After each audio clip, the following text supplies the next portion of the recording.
नेहमीच राजकारण अनप्रिडिक्टेबल अथवा अनिश्चित असत नाही. यापूर्वी राजकारण अस्थिर होण्याच्या किंवा अनिश्चित होण्याच्या घटना कधीतरी कुठेतरी घडत होत्या. आता मात्र रोजच राजकारण अधिक अस्थिर होत चाललंय. मी असं का म्हणतोय? मागच्या 2 दिवसापासून तुम्ही राज्यामध्ये घडणाऱ्या घडामोडी बघत असाल तर तुमच्या एक गोष्ट लक्षात येईल की एखादा नेता आपल्या पक्षावर कधी नाराज झाला तर कधीतरी एखाद्या निवडणुकीत त्या नाराजीचे सूर उमटायचे. एखादा कार्यकर्ता आपल्या नेत्यावर नाराज झाला तर नाराज कार्यकर्ता पक्षासमोर आपली कैफियत मांडायचा. आता मात्र राज्यामध्ये कार्यकर्त्यांचा उद्रेक इतका मोठा होत चाललाय की नेत्याची गाडी अडवली जाते, कार्यालये पेटवली जात आहेत आणि हमरीतुमरीवर आलेले कार्यकर्ते चक्क नेत्याला शिव्या घालत आहेत. का निर्माण झाली अशी परिस्थिती? या परिस्थितीला जबाबदार कोण? यावरच पुढचे काही वेळ आपण बोलणार आहोत. नमस्कार, मी गोविंद शेळके आणि तुम्ही बघताय कट टू कट. राज्यामध्ये ज्या 29 महानगरपालिकेच्या निवडणुका सध्या सुरू आहेत, या निवडणुका सुरू होऊन आता जवळपास अर्धा टप्पा पार होत आलाय. कारण आपल्याला माहिती आहे की कालच या उमेदवारी अर्ज भरण्याची शेवटची वेळ सुद्धा संपून गेली आहे. 24 तासानंतर सुद्धा उमेदवारी अर्ज भरण्याची वेळ संपल्यानंतर सुद्धा कार्यकर्त्यांचा उद्रेक मात्र अद्याप कमी झालेला नाही आहे. म्हणजे काल दिवसभर आपण बघितलं की ठाण्यामध्ये पक्ष कार्यालय पेटवून देण्यात आलं, जळगावमध्ये नेत्याच्या सोबत मोठा राडा झाला, नाशिकमध्ये आमदाराच्या गाडीचा एबी फॉर्मसाठी पाठलाग करण्यात आला, संभाजीनगरमध्ये तर काल कार्यकर्त्यांचा जो काही उद्रेक झाला होता तो उद्रेक आणखी शमवण्याचं नाव घेत नाही. म्हणजे काल संभाजीनगरमध्ये भारतीय जनता पार्टीच्या कार्यालयासमोर आवाज उठवणारे कार्यकर्ते आज चक्क अतुल सावे आणि भागवत कराड यांच्या गाडीसमोर आडवे झाले. अगदी केवळ गाडीसमोर आडवे नाही झाले तर आत्मदहनाचा प्रयत्न झाला. दुसरीकडे त्याच भारतीय जनता पार्टीचे कार्यकर्ते आंदोलनाला बसलेत आणि कार्यकर्त्यांना असं वाटतं की 20, 25, 30, 35 वर्षापासून आम्ही पक्षासोबत एकनिष्ठ आहोत आणि आता मात्र ज्यावेळी उमेदवारी देण्याची वेळ आली आहे त्यावेळेस आम्हाला डावललं जात आहे. आणि काय होतंय? खरं तर भारतीय जनता पार्टीनं या निवडणुकीमध्ये घेतलेल्या निर्णयाचं स्वागत करायला हवं. कारण याच ठिकाणी आपण एक व्हिडिओ केला होता ज्यामध्ये भारतीय जनता पार्टी आता कधी घराणेशाहीचा पक्ष कसा बनलाय यावरती आपण बोललो होतो. मात्र त्यानंतर भारतीय जनता पार्टीकडनं एक आदेश जारी झाला आणि ज्यामध्ये सांगण्यात आलं की यापुढे आमदार खासदारांच्या मुलांना उमेदवारी देण्यात येणार नाही. पण त्यालाही अपवाद आहे. राहुल नार्वेकरांच्या घरामध्ये 3 जणांना आमदारकी देण्यात आली. त्याहीपेक्षा वाईट परिस्थिती तर पुण्यात आहे. म्हणजे भारतीय जनता पार्टीमध्ये यापुढे आमदार खासदारांच्या मुलांना तिकीट दिले जाणार नाहीत या घोषणेचं पुण्यामधल्या लोकांनी स्वागत करावं की त्याचा निषेध करावा हे समजत नाही. कारण या घोषणेप्रमाणे पुण्यात भारतीय जनता पार्टीकडून आमदार खासदारांच्या मुलांना तिकीट देण्यात आले नाहीत, पण त्या फक्त स्वतःच्या पक्षाच्या आमदारांना तिकीट देण्यात आलं नाहीये. बापू पठारे नावाचा एक राष्ट्रवादी काँग्रेस शरद पवार गटाच्या आमदाराचा मुलगा भारतीय जनता पार्टीमध्ये प्रवेश करतो. भारतीय जनता पार्टी त्यांना तिकीट देते. केवळ त्यांनाच नाही तर त्यांना तिकीट मिळतं, त्यांच्या पत्नीला तिकीट मिळतं. एवढंच नाही तर पठारेंच्या भाचीला पण तिकीट मिळतं. एकाच घरामध्ये भारतीय जनता पार्टीकडून राष्ट्रवादीतून आलेल्या कुटुंबातल्या आणि आमदाराच्या घरामध्ये 3 तिकीटं वाटण्यात आले. आता पुण्यातल्या भाजपच्या कार्यकर्त्यांना कळत नाही की एकीकडे आमच्या नेत्यांच्या मुलांना तिकीट मिळालं नाही याचा आनंद व्यक्त करायचा की विरोधी पक्षातल्या आमदाराच्या एकाच घरात आमच्या पक्षानं 3 तिकीट दिले याचा निषेध करायचा. यात आणखी कार्यकर्ते गोंधळात आहेत. बरं, हे होत असताना कार्यकर्त्यांचा जो काही उद्रेक आहे तो प्रत्येक शहरामध्ये कमी जास्त प्रमाणात पाहायला मिळाला. मुंबईमध्ये त्याचे पडसाद उमटले. आपण बघितलं जळगावमध्ये उमेदवार नाकारले गेल्याने आमदाराच्या गाडीला घेराव घालण्यात आला. ठाण्यामध्ये भाजप कार्यालयाची तोडफोड करण्यात आली. नाशिकमध्ये तर आमदाराच्या गाडीचा एबी फॉर्मसाठी पाठलाग करण्यात आला. एबी फॉर्म एक असं डॉक्युमेंट्स आहे, उमेदवारी अर्ज भरताना हा उमेदवार आमच्याच पक्षाचा आहे हे सांगण्यासाठी पक्षाकडनं मिळालेलं ते एक असं डॉक्युमेंट होतं जे अगदी गुप्तपणे लोकांपर्यंत पोहोचायचं, उमेदवारापर्यंत पोहोचायचं. मात्र या निवडणुकीमध्ये एबी फॉर्मच्या संदर्भात जो काही सस्पेन्स निर्माण झाला किंवा त्यामुळे जो काही गोंधळ निर्माण झाला आहे तो आणखीही थांबायचं नाव घेत नाही. अगदी नाशिकमध्ये तर आमदाराच्या गाडीला घेराव घालण्यात आला, आमदाराच्या बंगल्यावर रेकी करण्यात आली. कारण काय? तर एबी फॉर्म कुणाला मिळणार आहे?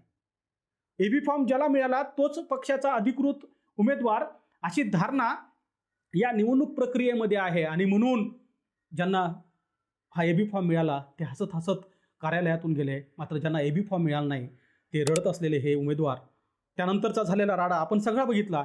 आणि त्यानंतर मग प्रश्न उपस्थित होतो की या उद्रेकाला, या राड्याला जबाबदार कोण आहे. पक्षाला खरं तर माहीत होतं की कोणत्या शहरामध्ये आम्हाला कुणासोबत जायचं आहे. म्हणजे खरं तर ही त्यापेक्षाही वाईट परिस्थिती पुढे आहे. म्हणजे यापूर्वी आपल्याला एक गोष्ट स्पष्टपणे सांगता येत होते की एखादा राजकीय पक्ष त्या राज्यामध्ये या निवडणुकीला कुणासोबत आहे अथवा या निवडणुकीमध्ये एखादा राजकीय पक्ष कुणाच्या विरोधात आहे. आता मात्र त्याच्यापेक्षा वाईट परिस्थिती निर्माण झाली.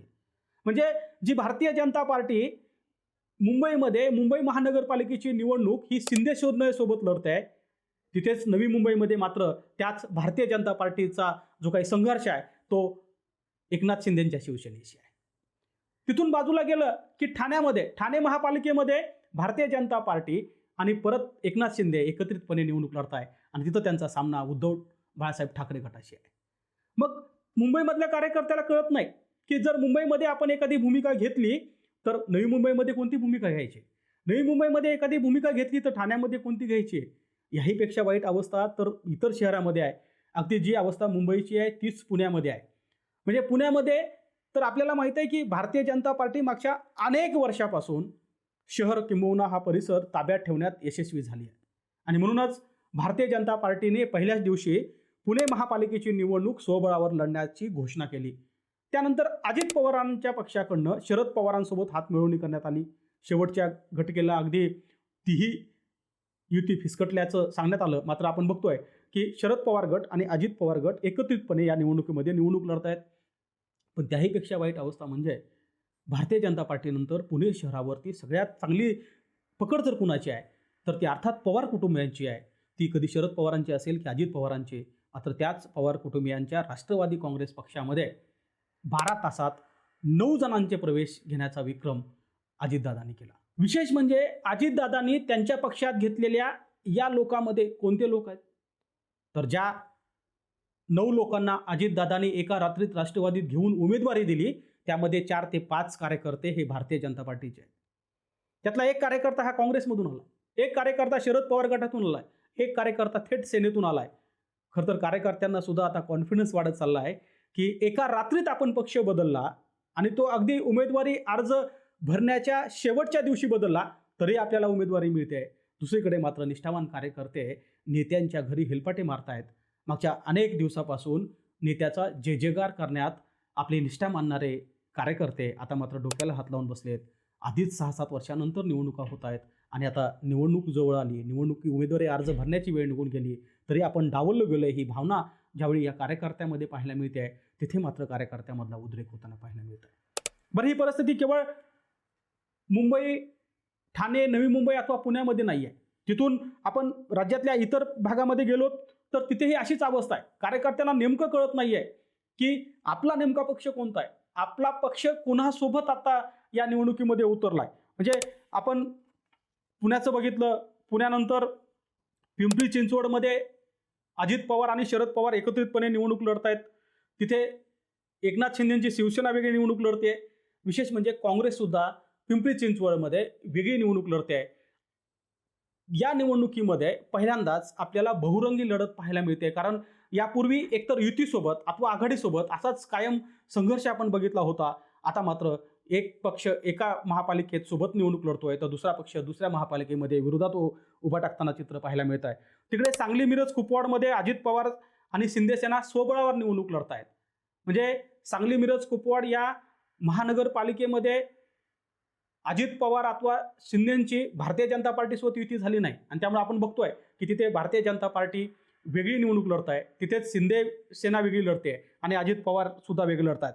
कोल्हापूरमध्ये महायुती आणि आघाडीमध्ये लढत आहे आणि मला असं वाटतं की ह्या 29 महापालिकेमध्ये कोल्हापूरचं फक्त चित्र वेगळं आहे. कारण कोल्हापूरमध्ये महाविकास आघाडीसोबत असलेली राष्ट्रवादी, काँग्रेस या सगळ्या पक्षांनी यापूर्वीच आपली घोषणा केली आणि महायुतीमध्ये सुद्धा शिंदेसेना असेल, अजित पवार गट असेल आणि भारतीय जनता पार्टी असेल या तिघांनी एकत्रित मिळून आपल्या पक्षाच्या युतीची घोषणा केली होती. त्यामुळे कोल्हापूरमध्ये परिस्थिती अगदी थेट युतीविरुद्ध आघाडी अशीच पाहायला मिळते आहे. सोलापूरमध्ये भाजप स्वबळावर लढते आहे तर शिंदेसेना आणि राष्ट्रवादी एकत्रितपणे लढत आहे. म्हणजे बघा, जी अजित पवारांची राष्ट्रवादी पुण्यामध्ये शरद पवारांसोबत आहे, जी अजित पवारांची राष्ट्रवादी मुंबईमध्ये भाजपसोबत आहे, तीच अजित पवारांची राष्ट्रवादी सोलापूरमध्ये मात्र शिंदे सेनेसोबत आहे.